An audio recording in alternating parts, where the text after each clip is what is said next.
Créé en 2001, le GIE Djoub Djoubo, spécialisé dans la transformation de produits locaux, a démarré ses activités en février 2022 grâce à l'accompagnement de ses partenaires. C'est dans ce cadre que les femmes membres du GIE ont reçu une délégation de l'ONG PSI, qui est une plateforme de solidarité internationale, afin de leur présenter le travail déjà réalisé. Le partenariat date depuis 2021. D'abord, c'était l'association Tizindoc de Toulouse. C'est après qu'elles sont venues notre chère Andrea, très gentille, qui a bien voulu nous accompagner durant 2 ans. Elles nous financent, leur association nous finance. Déjà, si vous avez vu l'exposition qu'on a fait, c'est grâce à elle. C'est grâce à elle. Si on en est arrivé là aujourd'hui, c'est grâce à elle. Nous faisons du tout. Voilà, nous faisons la transformation des céréales locales, la saponification, la teinture, sérigraphie, fruits et légumes. On fait du touche à tout.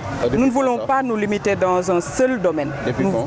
Alors, ça fait 2 ans. Selon la présidente du GIE, Djoub Djoubo va jouer sa partition dans la promotion des produits locaux pour permettre aux populations de consommer local avant d'élargir leur marché au niveau international. On a fait l'étude du marché, mais pour le moment, comme nous n'avons pas beaucoup de matériel pour faire une grande production, la commercialisation, c'est en interne. On se partage les produits. Chaque femme prend un nombre de produits pour aller commercialiser dans son quartier, par exemple. Voilà. Et après, on revient pour... Mais ça se passe bien? Oui, ça se passe très bien quand même. Mais pour le... Oui, à petite échelle. À petite échelle. Oui. Et nous espérons vraiment avoir le matériel nécessaire pour pouvoir même, pourquoi pas, exporter nos produits. Tout est bio. Il n'y a aucun produit chimique. Tout est bio. Aussi bien les jus, les savons, les fataïs, comme on dit, les beignets. Et on incorpore aussi le moringa, qui est un produit c'est une plante qui est très importante. Les gens méconnaissent les vertus du moringa aussi. Parce qu'au début, le programme, c'était concentré sur le moringa.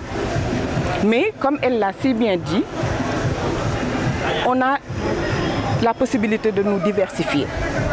C'est pour ça que maintenant, on fait du tout. Voilà, consommer local.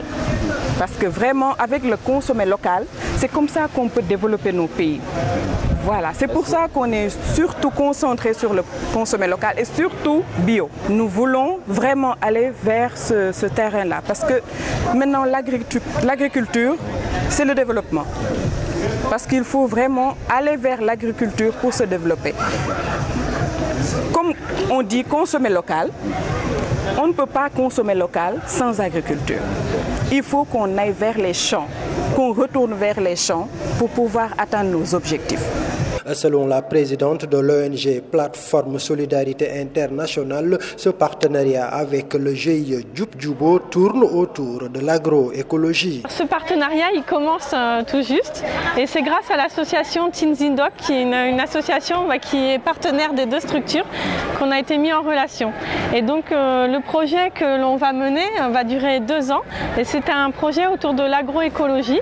Et donc l'idée, c'est de la formation, du transfert de savoir et du partage d'expérience entre les partenaires, de l'échange entre des jeunes français et des jeunes sénégalais, et le tout autour de l'agroécologie. Donc il y a plusieurs acteurs français, acteurs sénégalais, et plusieurs acteurs aussi en termes de typologie, des agriculteurs, des GIE, des groupements de femmes, un GIE aussi à Saint-Louis.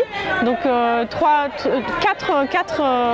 structures autour de l'agriculture, 2 structures laboratoires laboratoire autour justement du développement de l'inoculum, qui est un champignon qui va alimenter la plante. Et donc laboratoire en France et au Sénégal. Et deux écoles aussi qui forment des jeunes à l'agriculture en France et au Sénégal. La présidente de l'ONG PSI de préciser que ce partenariat vise également l'autonomisation des femmes à travers le développement d'activités génératrices de revenus, mais également la préservation de la santé avec l'utilisation de produits bio.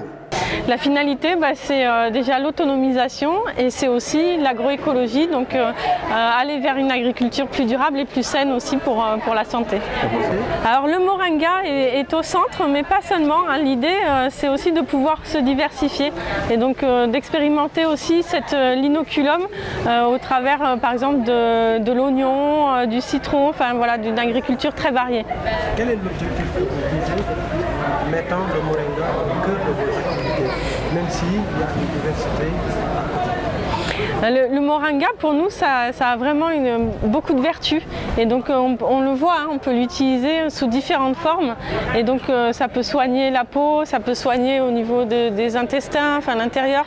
On peut s'en servir aussi pour le soin des cheveux. Enfin, voilà, et on peut aussi avoir une alimentation plus saine avec. Donc, c'est tellement vaste qu'on a trouvé que c'était vraiment un produit très intéressant par sa diversité d'exploitation. L'accompagnement de la PSI ne se limitera pas seulement dans le volet financement, si l'on en croit à la présidente de PSI. Non, pas seulement, c'est du matériel, mais c'est aussi de la transmission de savoir, donc de la formation aussi, des échanges, donc ça va être vraiment riche. Il va y avoir aussi une étude de marché qui va être faite sur la filière du moringa pour voir justement comment elles vont pouvoir écouler tous ces beaux produits qu'elles nous ont montrés aujourd'hui, savon, du thé, dans la nourriture si vous en mettez partout, enfin voilà, il y a plein de pistes possibles. Cette activité de présentation de produits transformés a aussi été marquée par une série de questions-réponses entre les membres du GIE et leurs partenaires. D'après ce que j'ai compris, ça ne se limitait pas seulement à... Moi, je me dis que c'était pour Thiès uniquement, mais est-ce que les autres régions sont concernées? Parce qu'il y a une personne qui m'avait interpellé pour ça, pour demander est-ce qu'il y a d'autres régions qui sont concernées par ces financements. Et donc ce projet il réunit plusieurs acteurs. Et donc dans ces acteurs, vous avez des associations comme les vôtres. On a aussi on a un partenaire qui est là, qui est représenté par Moussa, qui fait partie d'un GIE qui est sur Saint-Louis, donc des agriculteurs et en même temps des instituts de recherche en France et au Sénégal. L'étape de la remise d'attestation aux femmes formées en technique de transformation a mis fin à la cérémonie dans une ambiance de fête.